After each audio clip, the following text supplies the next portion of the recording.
J'ai continué l'exploitation de mon père qui travaillait les ruches depuis lui aussi enfant. Et donc moi ça fait presque 45 ans que je travaille les colonies, je travaille sur une exploitation professionnelle, au début avec mon père et puis après installé moi-même sur mon exploitation. On a fait un écomusée, on fait visiter, on explique un petit peu comment fonctionne une colonie, une ruche et en quoi consiste le travail de l'apiculteur toute la saison.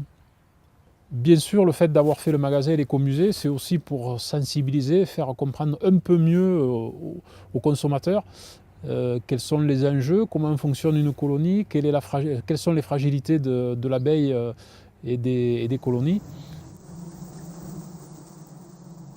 Sur la planète, il y a 80% des produits que nous consommons qui sont pollinisés par l'abeille.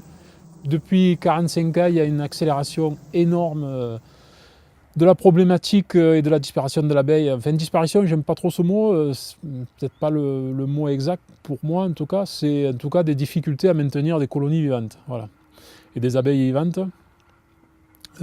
Ça s'est accéléré à une vitesse grand V, ça s'accélère encore ces dernières années, c'est-à-dire en fait on a tout contre nous, l'abeille a tout contre elle, quoi.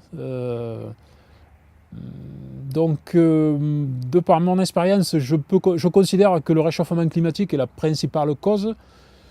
On a eu aussi varroa, qui est un acarien, un petit acarien qui suce le sang de l'abeille, les molymphes, et aussi bien sûr les pesticides et la pollution générale. Donc ces trois conjugaisons, si nous n'en arrive pas d'autres, parce qu'il y a aussi le frelon asiatique qui est arrivé, il peut y avoir d'autres parasites qui sont pas loin, notamment un en Italie, qui s'appelle Aetynidia tumedia, ce qui veut dire que tout se cumule et à force ça devient très compliqué. Après, moi étant un apiculteur dans le sud et ayant toujours vu dans le sud le climat, l'ayant suivi de près, l'abeille étant très sensible au moindre changement et au climat, je peux dire que le réchauffement climatique est catastrophique.